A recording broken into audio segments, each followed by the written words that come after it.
Welcome to In City Hotspots. We are here for our podcast episode, Ref Life, episode number 2.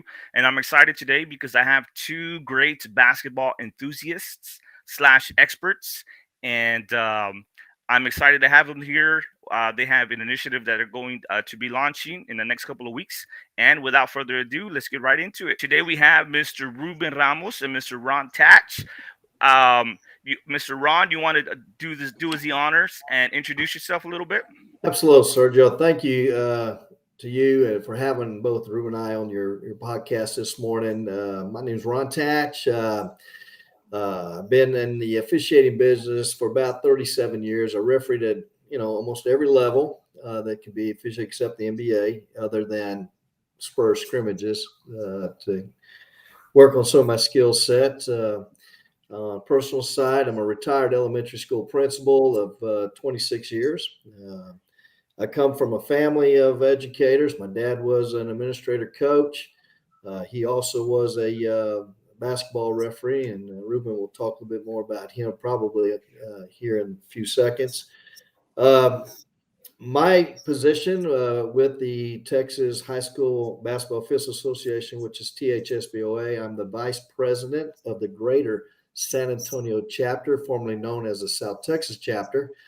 And I also hold a seat as a state representative of the Texas High School Basketball Officials Association, where I'm in the marketing committee, and we go out trying to, establish our brand, recruit, talk about what's going on, what the new rule changes are throughout the year, and how we can go about doing things a little bit better here in the state of Texas as a whole. Now, our mission today, and we'll get a little bit more into that in just a minute, is that we are here to try to help all sports, specifically in basketball around the state of Texas, recruit referees. And we all know nationwide there's a shortage. And Ruben will talk a little bit about that in the survey and the research of that. And I think this is a great venue, a great way to try to get that message out, to have community members, those who have a passion in any kind of sport, just to come to the table and talk a little bit about how they can be involved or what they can do to enhance the officiating business that has a great impact for student athletes and the coaches that actually teach and instruct these student athletes on a day-to-day basis. Awesome, awesome, great introduction. We'll turn it over to Mr. Ruben Ramos, uh, another one of our basketball enthusiasts slash experts. Go ahead and introduce yourself. Yeah, Sergio, good morning. Happy to be with you on this podcast. I'm also from San Antonio, native San Antonio, born and raised here. As opposed to Ron, I went into the banking business. He went into the education business. So I'm a recovering banker, somewhat retired from the banking industry now, helping support in community development, some nonprofit work in the area. But I've been officiating now at the Division I level for 29 years. I'm going into my 30th season, God willing.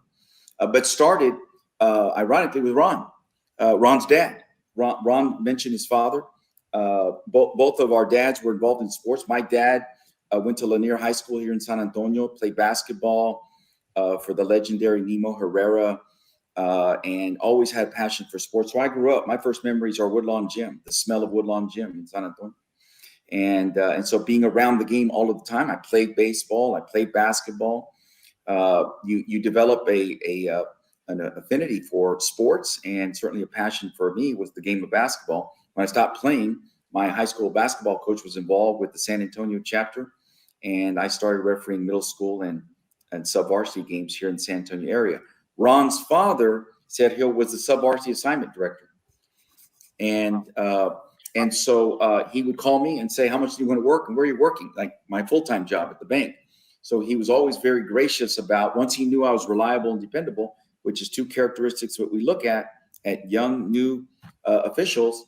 Are you credible and are you reliable and dependable to get to your assignments? Once I established that with Mr. Tatch, Roger Tatch, Ron's father, the original Tiger Tatch, by the way, Sergio, and he just started assigning me. I was working every day. I mean, I was working at some middle school or some freshman game somewhere, Monday through Friday. And then on the weekends, I was working at the YMCA and CYO games on Sunday. So I was working 7 days a week.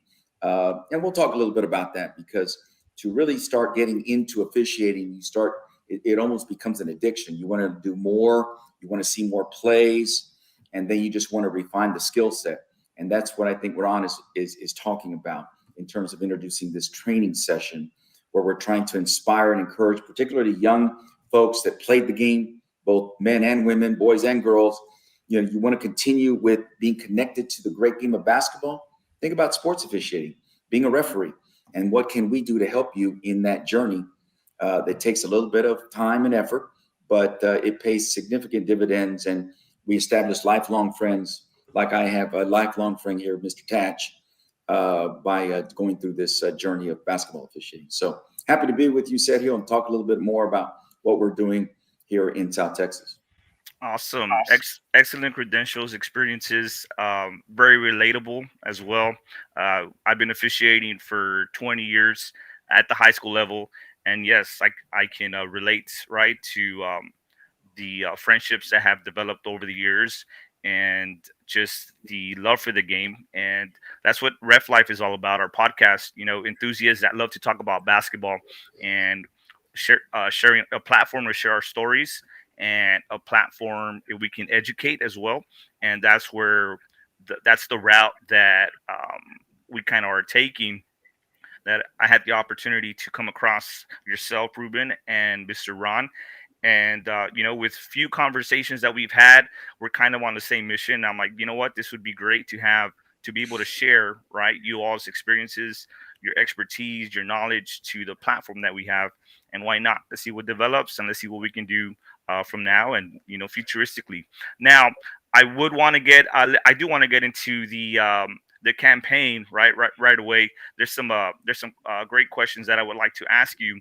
And right now we're going to do an introduction, and I would like to have a follow-up later on, right? Maybe halfway through, and we can do an end of program follow-up as well, just to see, how things started, how things continue throughout the campaign, and how things finish up for you all. And we'll go from there. So I'm excited. Let's get right into it. So this campaign that you all have, how did the idea for the 10-week campaign, the 10-week virtual training campaign for basketball officials come about, and what are your goals for the program? Well, Sergio, it's certainly a great question, but it's a question that has been developed that needs to be answered from previous things that we've done in the past. Now, as you know, basketball officiating, it's continuous involvement, it's continuous development. Training development should be, if not the number one goal for every official, how to get better, because the fact that plays are plays, and how you officiate certain plays will determine the onset of what goes on a positive side and negative side. So in previous years, we've had a bunch of camps. We developed camps, we directed camps. We've had chapter training sessions throughout the number of years. And what came to my mind is that we're missing a big piece of an introduction, an introduction phase to the training development. And so on July 9th, I decided that we needed to do a sports officiating information meeting, virtual meeting. And what that particular session is all about is asking questions. What is officiating? What's the officiating cost? What am I getting ready to get myself into versus signing up for a chapter, go through training, go on the course, and next thing you know it, the retention of that individual has become null and void. And so we're trying to be more preemptive towards the community and get them involved in any sport that they're passionate about, and ask certain questions about, what's the cost? What am I getting myself into? And is this something I really want to venture into? Now, as you know, Sergio, being a basketball referee, we have a lot of fans that call fouls and violations in the stands, right? Or they get upset, and they're not necessarily getting upset with the person. They're getting upset with the black and white striped shirt that's on the referee, right? And sometimes those fans have some pretty good reasons to be a little bit upset about an incorrect call. And so we want to try to give an avenue to get involved in officiating because, and Ruben will talk about this, and we've been talking about this for over a year now, about the shortage of officials. How do we attack that issue? How do we attack the shortage of officials in the great state of Texas by large? And the only way to do that is we got to talk about it. We got to talk about the nuances. And so the idea was, hey, let's have a virtual session to talk about what it is that it takes to be an official, and also a session that certain individuals can just ask questions and how you relate to those questions and facilitate those questions so that all of us can be on the same page and then go into what we call the next phase, the basics of officiating. When you get into basketball, where you got rules, you got school drills, and then prepare individuals for what the next phase is, what we call live action for new member trainings in those.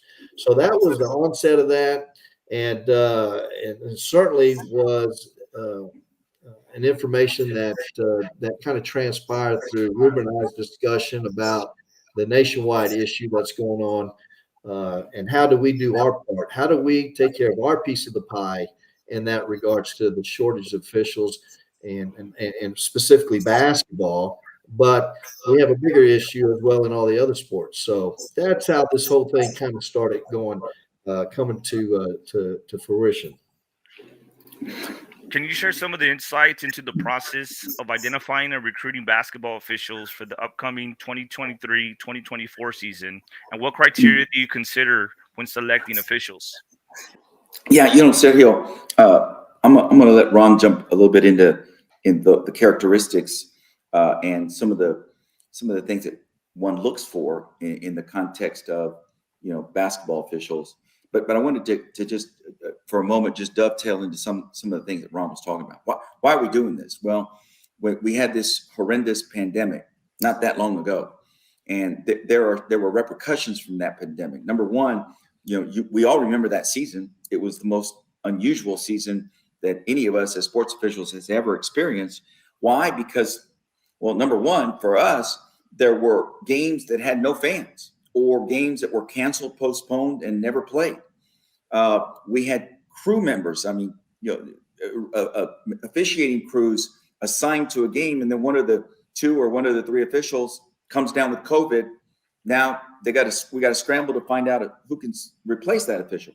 So it was a very bizarre season, and that notwithstanding, the result was many officials decided, you know what, I'm not sure I want to do this anymore. So the National Association of Sports Officials, NASO, conducted a survey, and there was a significant drop in the number of sports officials across every sport. Basketball is somewhat magnified because we play so many more games. Football is a finite number of games. I can't speak for volleyball and some of the other sports, but basketball, there's a lot of games. There's just a lot of games, tournaments and whatnot. And so that requires referees to be assigned to those large number of games. School districts are growing, and so there's a demand for our service, but there's not the numbers needed, the bodies needed to service the needs of those student athletes. And so this is part of the genesis of what Ron is trying to launch here in July. What can we do to try to identify, recruit, train, and then retain referees over a period of time? The NASO survey would reflect that 1 in 5 officials stops officiating within the first 3 to 5 seasons. Moreover, the primary reasons for sports officials, basketball officials in particular, that drop out of this avocation is 2 reasons and 2 reasons only, Sergio. One is spectators, fans, and parents at the lower levels. So we're talking about 8-year-olds, 10-year-olds, 12-year-olds. We're not even talking about middle school age, right? Spectator, fans, parents, just berating the officials in what I would describe as unsporting conduct. The second reason is coaches, in particular, coaches that are not really full-time educators like Ron, or someone like you, Sergio, that was trained, in an education degree to manage the emotions of student athletes. No, these are either parents or volunteers that want to coach, and they don't really know the rules, and they really don't know but they also have a bad habit of berating the officials. And so you take those two things, and the study affirmed this. You take those two things, and we lose officials within 3 to 5 seasons. So part of this program is not only to identify, recruit and train, but how do we retain them? How do we offer them perhaps a mentor that they can call and say, this coach just went crazy and I didn't know how to handle it, or these parents were being abusive and I didn't know how to handle that. We seek to provide information because of our experiences on how these young, less experienced officials can manage those volatile situations and keep them encouraged that it's going to get better. Because when you get to a more structured format, public high school systems have game administrators who are responsible for game management issues. And the University of Scholastic League has some oversight on the behavior of coaches and bench decorum. So it gets better. But those first formative years, Sergio, is that where we really need to focus on opening this dialogue that Ron seeks to achieve in July, where we can answer these questions. What am I getting into, as Ron said? I thought that was perfect. And by the way, Sergio, don't call him Mr. Ron, man. Don't call him Mr. Ron. Just either call him Tatch or call him Tiger, but don't call him Mr. Ron. Okay, so that all of that aside, this is why we're doing this. We decided to try to take our 20, 30 years of experience in this officiating thing and pay it forward. Now, what can we do to help this new generation of referees coming into the system be more credible, be more believable, but frankly, feel good about being part of this great game of basketball? We are a stakeholder in this game, just as coaches are. And you ask about future podcasts, we should have coaches come and talk to us about, what their impressions are of referees. And we're all in this thing together. So how can we work together, for the benefit of the student athlete? We put them at the forefront of all of this is the student athlete, right? So obviously you can hear we have a passion for this, Sergio. And with respect to the characteristics of an official, Ron has, I'm sure, certain criteria that the local chapter here looks for. For me, when I see when I say young, less experienced official, less than 3 years of experience, or just starting, the first question I ask is, did you play sports? Yes or no? And what did you play? Did you play basketball? And if they say yes, well, okay, I'm already halfway there. If they played the game, they're going to have a feel for the game, and they're probably going to have an affinity for the game. So I'm already halfway there. If somebody says, I didn't play any sports, I didn't play, okay, now it's a different deal now, because that referee may not have the feel because they weren't on the court playing the game. It's a different kind of training that you have to go through with someone that didn't play sports at all. So those are some of the characteristics and then of course it's basketball. Unlike football, we've got to run. These guys in football, they just throw the flag, or in volleyball, they pull out the card, or, side out or whatever. But in basketball, you got to run. So it's a conditioning thing. You got to, I literally look the optics, right? Does this person look like they can run up and down the floor? These student athletes are getting faster, quicker, and stronger, Sergio. You have to be able to move. So there's a physical conditioning part of this, right? So those are some of the characteristics we get into the weeds about how do you manage a game awareness, how do you communicate effectively with coaches, which is one of my favorite topics, as Ron knows. But those are the kind of things that I look for in an official, and I'm going to turn it back over to Ron, because at the high school level and the sub-varsity level, they may be looking for something else, right? But those are some of the things that I would offer. Don't call him Mr. Ron. He's either Tiger or he's Tatch, but don't call him Mr. Ron. Sergio, Ruben talks and speaks to a lot of great points there. And as referees get in this application, regardless if it's football, volleyball, basketball, baseball, whatever, we all have to start somewhere. And when we start, we're all on the same playing field. It doesn't matter. Conditioning is important, but what's more important is you got to have a light that says, hey, I want to try this. I want to get involved. And then from that point on, we can take a referee, regardless, male or female, and start guiding them to where their skill set will be most beneficial, not only to the student athletes, but also to the fans, to the coaches, and to themselves. And Ruben alluded to, this is a team effort. It's not coaches. It should not be coaches against referees. And it should not be referees against coaches. And it should not be fans against coaches, referees, or any other thing. This is an educational process, particularly in the middle school, high school, youth leagues. This is all about education. It is, how do we teach our student athletes to deal with adversity? They work day in and day out. They go through school trying to keep their grades up just to be able to participate in any extracurricular activity, right? And so, a lot of individuals, and I mean a lot, I don't know what the number is, the percentage, and if I had to guess, I'd say about 95% of all those that are involved in any kind of sport. If you're not a referee and you're not a coach, you probably really don't know all the backside of everything that goes on in every single entity of this great game, or of the great games in which you want to be part of. It takes all of us to make sure that we start somewhere, and then we can go into the granular things to identify where your best skill set would be in regards to what Ruben's talking about when we talk about conditioning. Can you handle a higher level of game? Are you ready to go to that next step where you're getting playoff assignments and state assignments? And not only that, are you identifiable to go ahead and be recommended for a small college league, in which we have a very, very large continuum of individuals who run that department in the state of Texas. But we always have to start somewhere. And so, I was at a baseball game. Sitting in the stands, watching.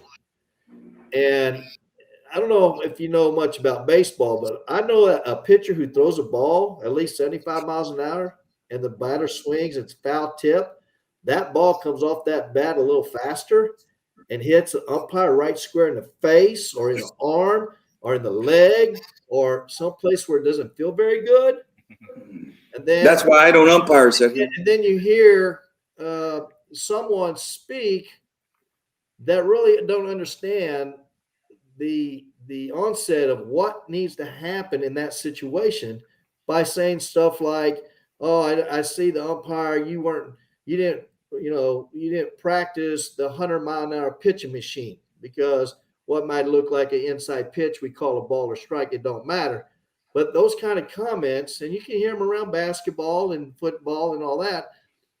Sometimes we think that because we pay a fee to a game, that we gives us the right to say whatever we want to say to referees. Now, NBA, NFL, professional, and some collegiate leagues where you pay some money to do all that, I can get some of that. I understand. But however, in a high school level event, this is all educational. And we need to be mindful of that, I would think, nationwide. I think people that are having the same problems we're having as shortages with spectators, fans, or whatever, I'm sure they're having the same issues in California, same in New York, same in Las Vegas, same up north in Montana, everywhere in the nation. But I don't think in the years that I've been a part of this 37 years, I don't think I've ever been in a forum where we're trying to be open about, more transparent about what officials have to actually deal with. You see it on the TikTok and the Facebook, and you see all these things happening to umpires and youth leagues, and then you see all the violence that happens. None of that should be happening, because it's an educational experience for the student athletes, and that's what we need to focus on. We don't want to focus on any of that stuff. We want to focus on the positive that we can create in this thing called officiating. I And think agree. about that, Sergio, just to tag again to dovetail on what Ron's talking about. The impression that these young student athletes are left with in the context of how their parents or their uncles or the fans are saying whatever they are to the sports officials, or how their coach is. I mean, you see these kids looking down the bench at their coach berating an official, particularly if it's a young, less experienced official, the way he's or she is talking to this official, right? These are not the kind of things that we want to teach our student athletes, right? This is why Ron and I are so passionate about this. He, in particular, because he came out of that, and as you, Sergio, you guys are all about education. First impression is the lasting impression. These are young children and they're student athletes, right? And how they perceive respect of an authority figure, which is an official, and or how that official is spoken to and or addressed will leave that student athlete with an impression, right? So I seek to engage and help Ron in everything we're doing on this platform to insert that at the very highest level. The University Interscholastic League, which is the governing body for all of these extracurricular events, including sports, should have a stake in this, and they should be part of the solution with us and work with us in order to address that kind of behavior.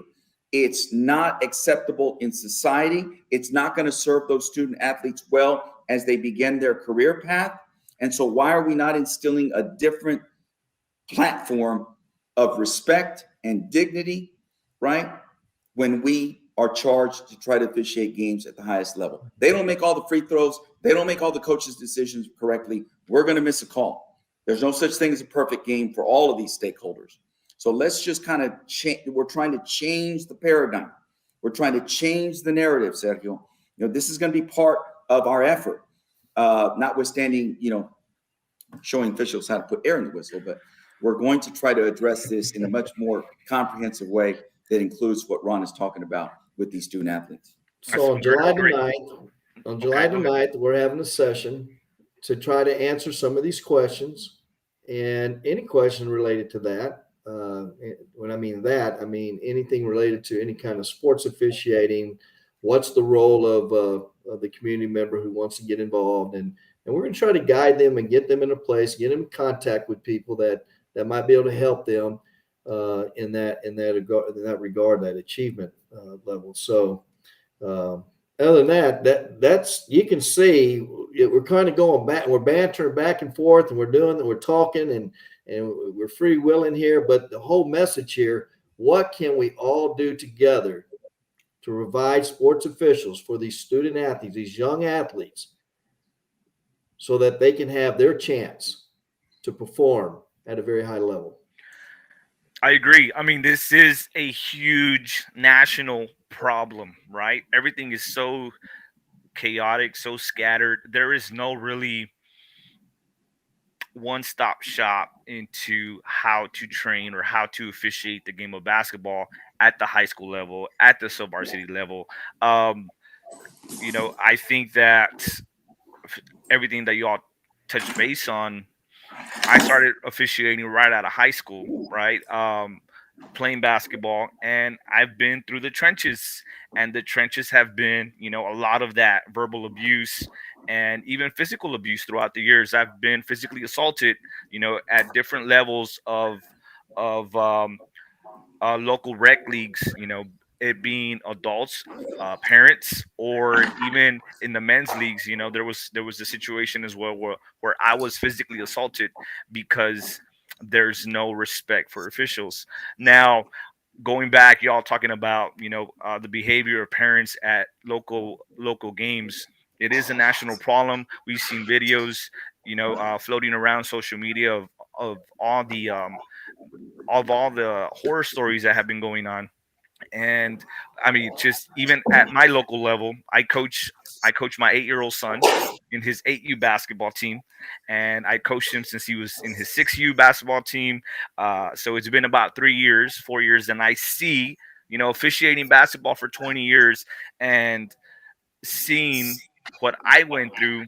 I agree. The officials that officiate his games are not qualified officials to officiate his games, and I have to lead by example because not only are we educators and I'm his coach and we're representing our school and our school district, but I see it more as an official that my heart goes out to these officials that don't have any training to be on the court and they're getting berated by parents in the stands, right? And I, as a coach, have defended those officials, even though it's frustrating knowing that the calls were not correct, right? And it is what it is. We're human, and I've had to stop the game and redirect my attention to my parents sometimes, and I'm like, hey, we need to behave. Don't worry about the officiating. I will take care of the officials. The kids are going to play the game of basketball. All I want you all to do is cheer. We're representing not only your son, but you're representing the school, right? And even though they're rec leagues, but I have my local elementary school that's involved. So there's few of us that get it, and there's a lot of us that don't get it, right? Now, how do we get those officials that are not ready? There is no process, there is no training at the local level. And at the local level, I mean citywide, right? So I live in Brownsville, Texas. There's very limited training for these young officials, and it does get better. Ruben spoke a little bit earlier that it gets better as the levels of basketball get better, right? So I think your local youth league is the hardest to officiate, but we can't throw an official from a local league all the way to a varsity game from one year to the next. So how do we retain? How do we recruit? How do we? Yeah. I agree 100%. And that's why we're here. And I hope to, what can we do? Can we be a solution to this problem that we have nationwide? Yeah, and part of it, Sergio, is what we're doing right here. We when Ron and I first started officiating, right? And Ron was taller and he had more hair. He looked completely different, right? We didn't have this kind of technology. We just didn't have it. There was no virtual training we had to go to the gym, right? We had to go to the meeting, and there was a little fear factor, like, who are all these people and why? Where do I fit in? And I'm Division 5. What does that mean? I don't even know what that means, right? All this governance stuff, all this chapter stuff, all these breakout.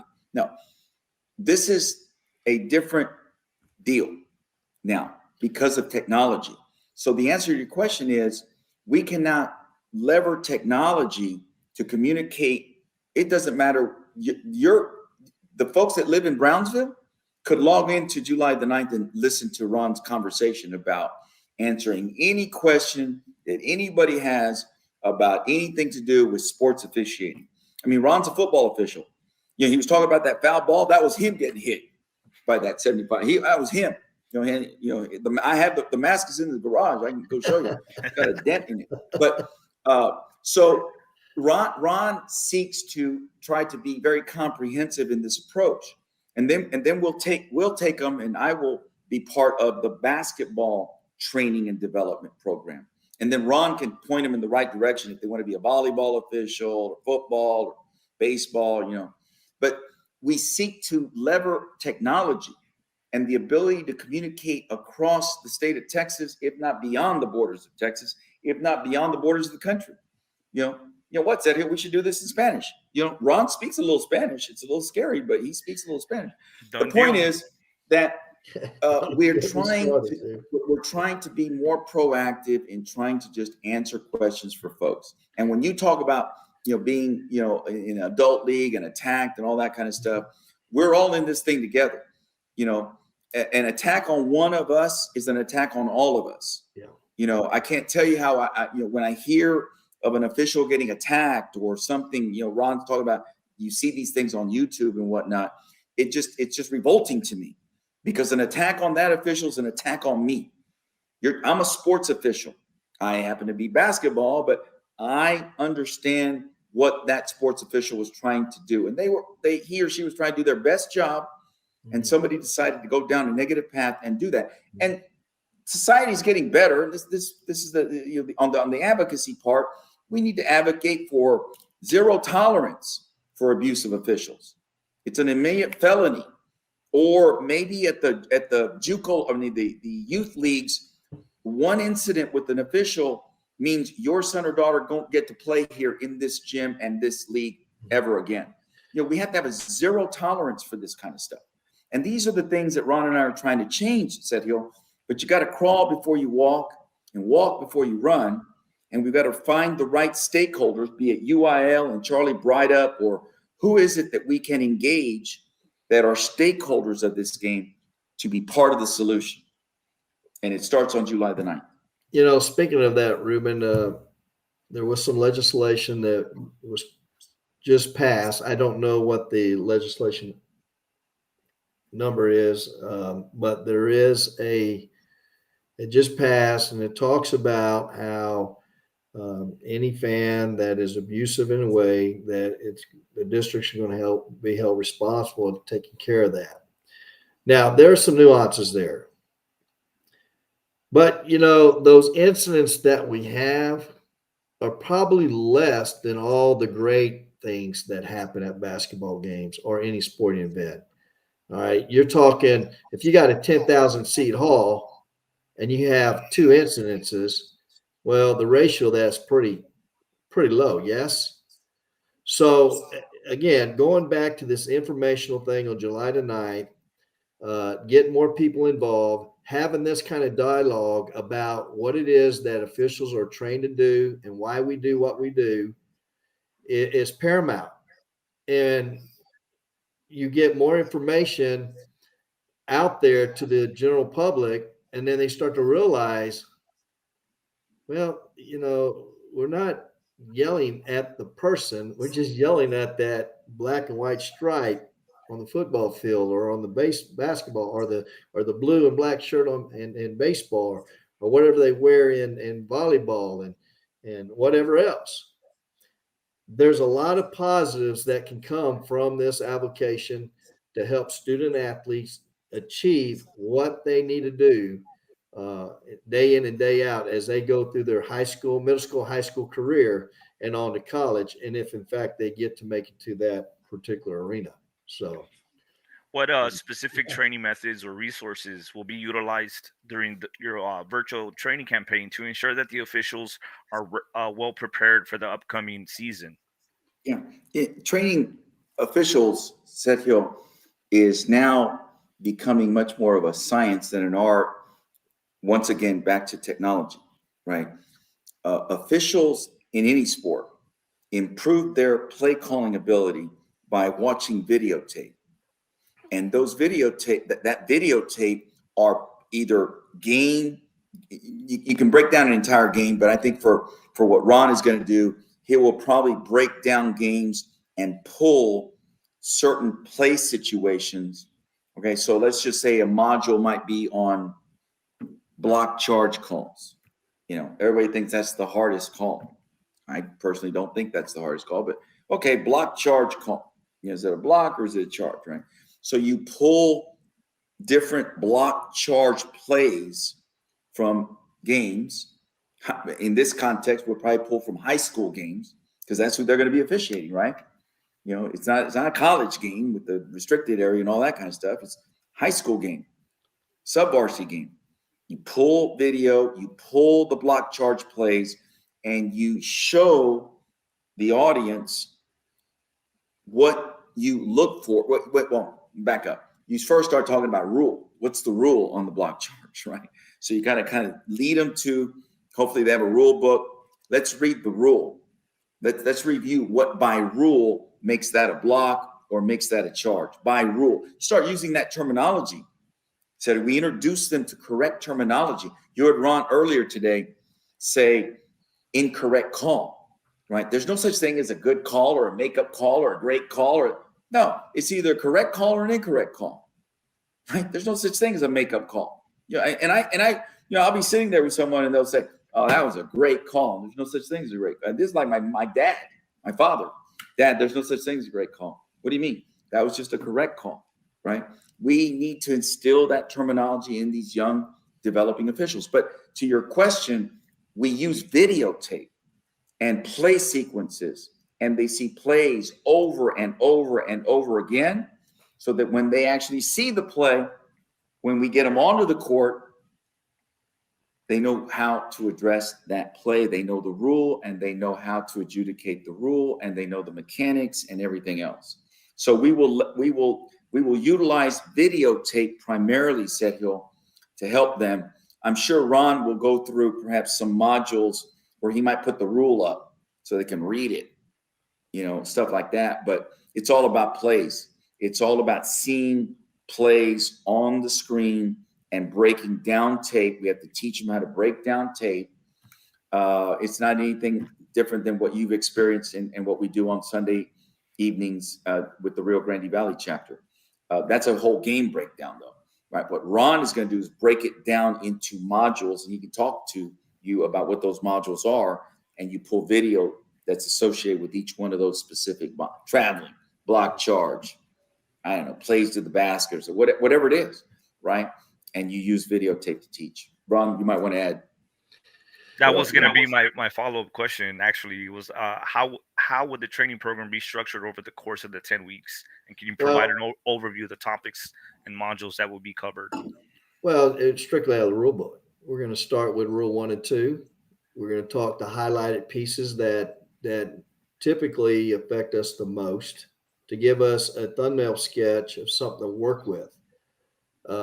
You can't do the whole rule within a 45-minute session. We want to keep those sessions very concise, to the point, have a time for Q&A, and that would be, so you can only pull so much from Rule 1, Rule 2, and then the participants who are going to be part of this, they need to have a rule book. They need to get in there. They don't have to have the updated rule book to get started. Just start reading, and we can get all the other rule changes in regards to that.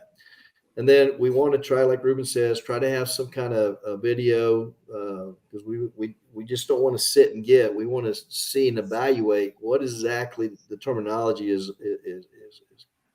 bringing forth to this particular play.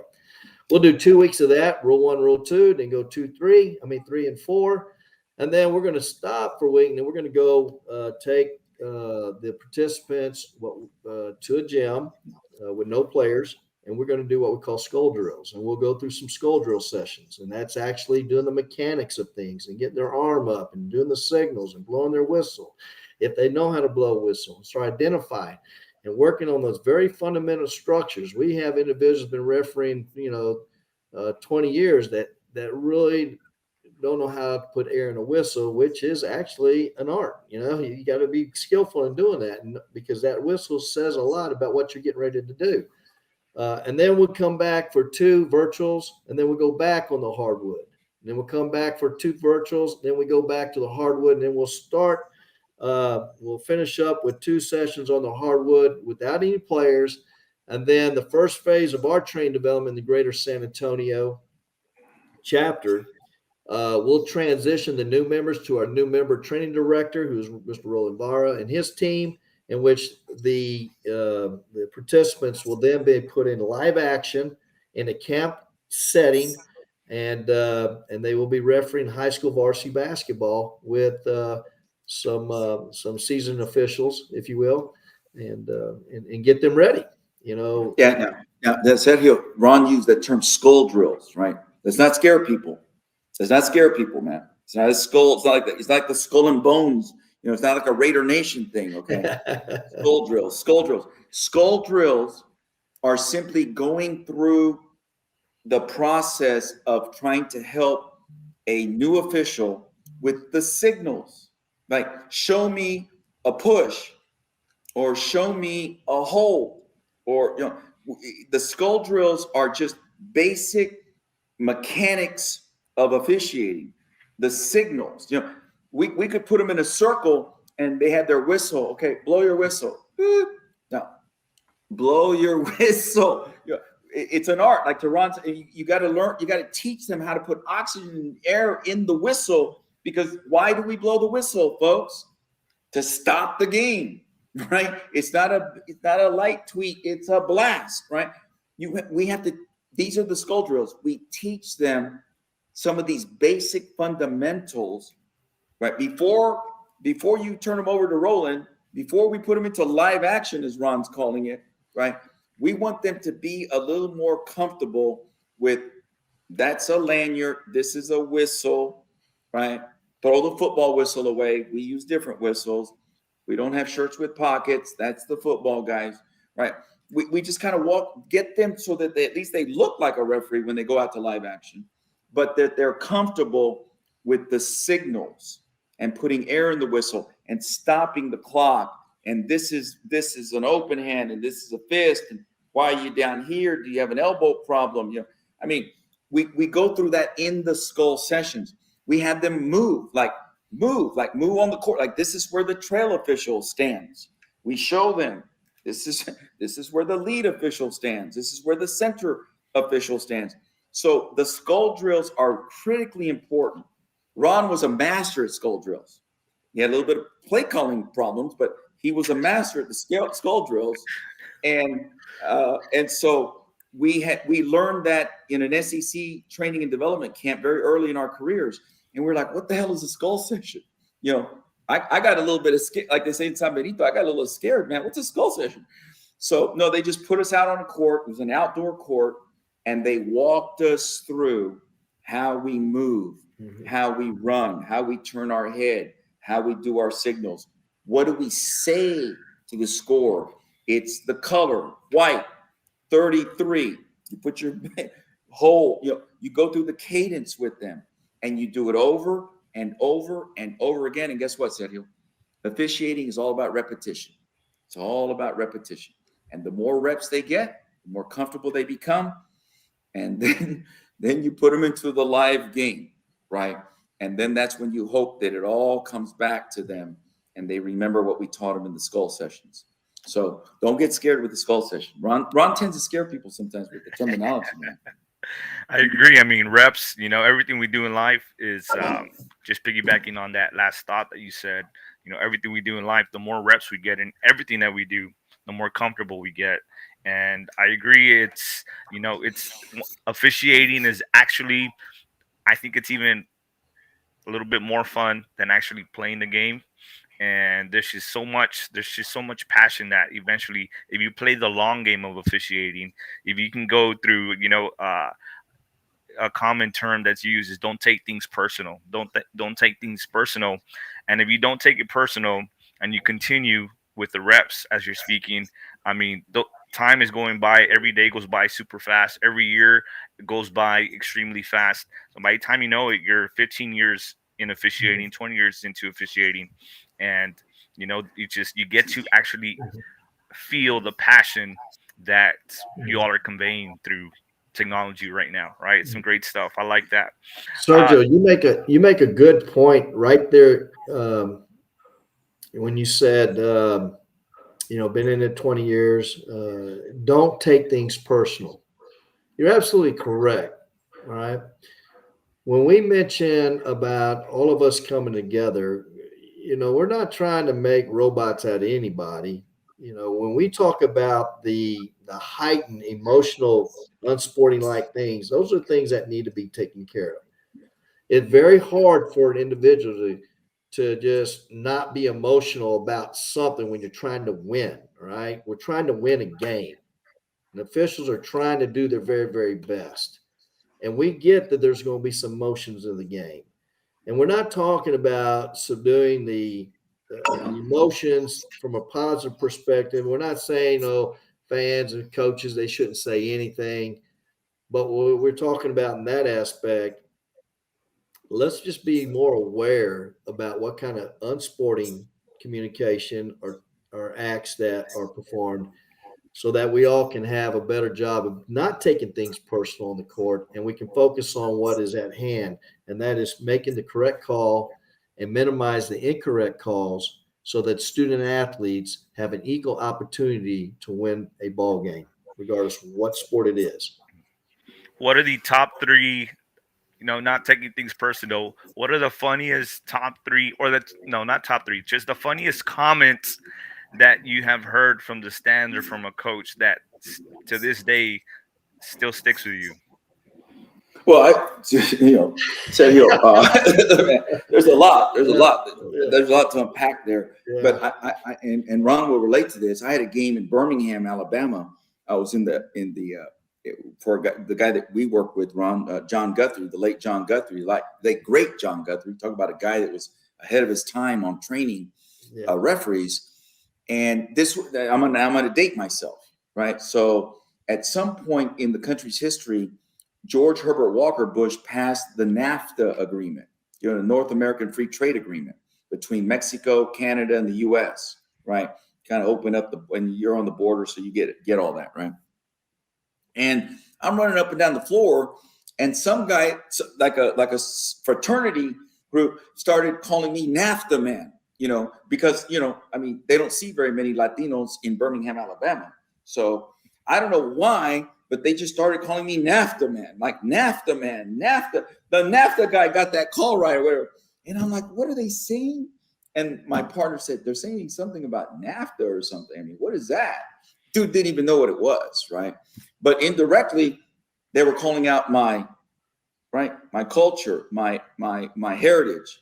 I'm a person of Mexican descent, and the agreement in NAFTA was between Mexico and Canada. Now, Ron may look like he's Canadian, but I don't think they would have called him NAFTA man, right? So NAFTA man, I mean, that was like, this is crazy. I mean, and so I just went and told the game manager, tell him to knock it off, because I don't think that's respectful. I was a little bit more of a short fuse. Believe it or not, Sergio, when I was younger, I was even worse about going off the handle, man. I went over there and I said, you better tell them or I'm going to remove them. I'm going to remove that whole section of fraternity guys. But it was just kind of funny. It was like nobody knew. Like we had to think NAFTA. What is that? And so they were calling me NAFTA man. Yeah, I'm sure Ron has heard some choice words as well. But what about you, that's Ron? the one that I remember. Oh God, Sergio, there's been a lot of there's been a lot of things said, and just keep light of the conversation. Recently, I was down south doing a ball game, and it was kind of like right after the pandemic, and they were start doing the adjustments to let more spectators come in, and I'm refereeing the game, and I had just made a call, and the arena was just quiet. It was just quiet, and some big old dude in the arena stands up and yells at me. He says, "What are you watching?" at the loudest top of his lungs. And I turned, I paused, I looked at him, and I go, "The game." The entire busy team, they start cracking up. And I wasn't trying to be funny or anything, but I was just trying to answer the question. And I guess, and then after that, he didn't say anything. I mean, it was just like, well, he got it out and let him go. And the game was fine. We had a great time. And but again, going back to what you said earlier, so you just can't take things so personal all the time. You got to just be mindful. And if it becomes a problem, then we have tools in our arsenal to be able to address situations that may become a little more adversary. So, and that's something we talk about. But Sergio, what Ron is talking about is you should know. I mean, especially you two guys in education, right? I mean, you would let your teachers talk to kids like that or be abusive in terms of, whatever they're saying. And so this is another part of training, right? How do we help younger, less experienced officials, frankly, all officials, increase their proficiency in communicating, with whatever needs to be communicated? There are lines that need to be drawn. There's a line is crossed when they start saying like ethnic slurs, or they're saying something that's obscene or profane, or, there are lines that need to be drawn. And we need to teach our officials, what are your solutions to that problem, right? Like for me, that to me was a little racial, the whole NAFTA thing. That's not my deal. That's the game administrator, game manager.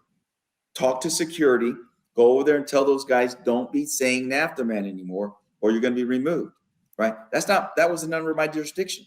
That was the jurisdiction of the game manager and the the security at the arena.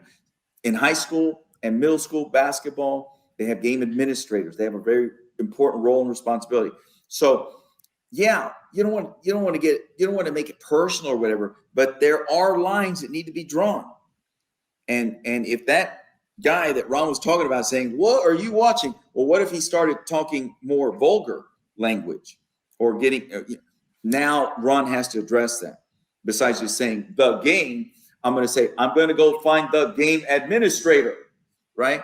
It would have been a whole different context of managing that situation. So this is part of training. This is part of opening that dialogue.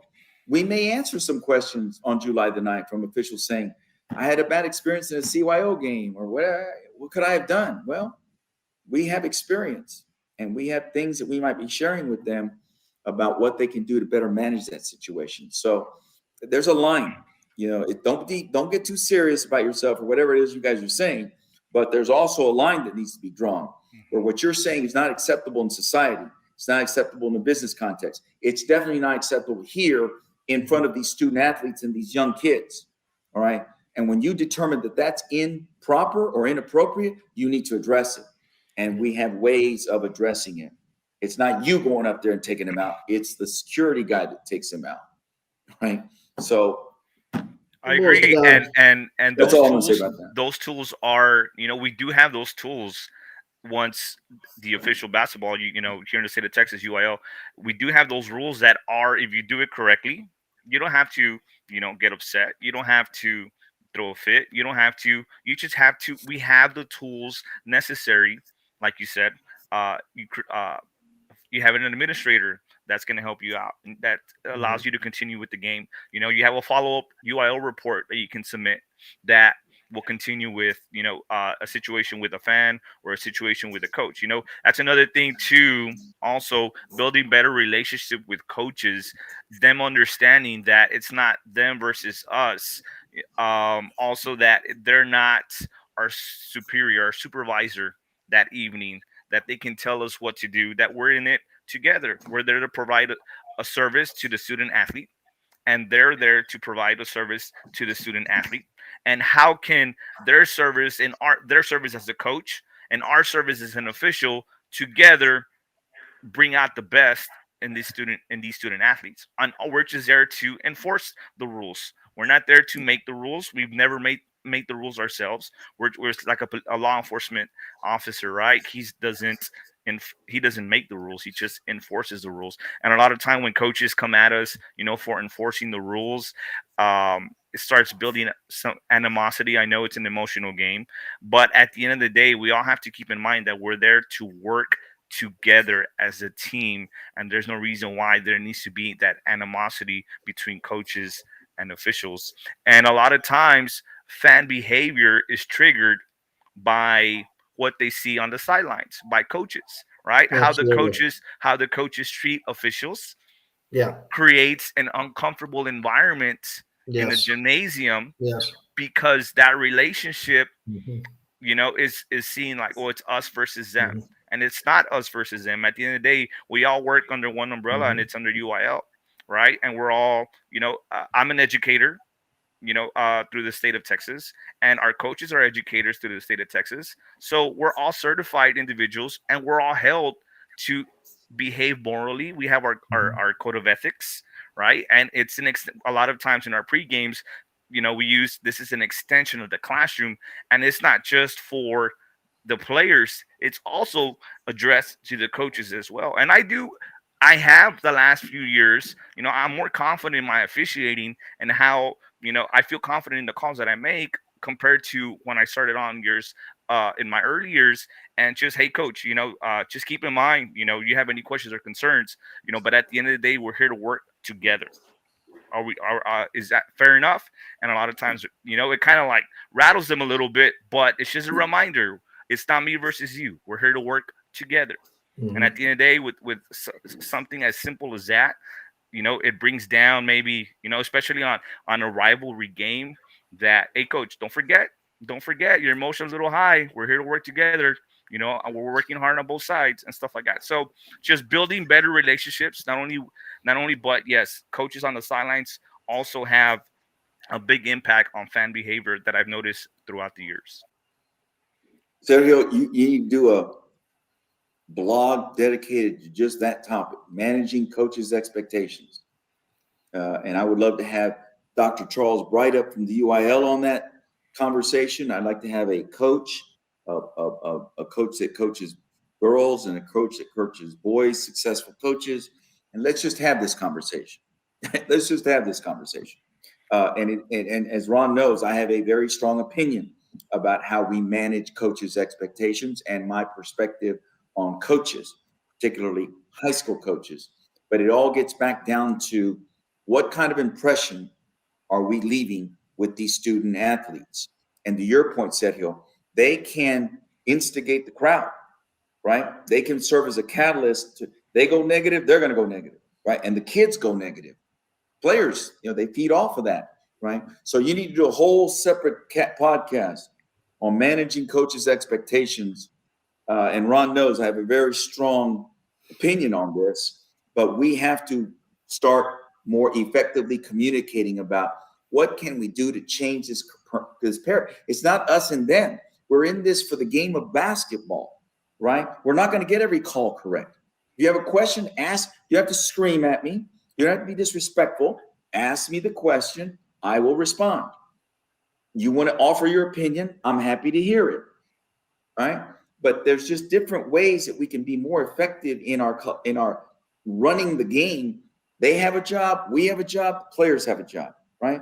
So how do we all kind of work through this?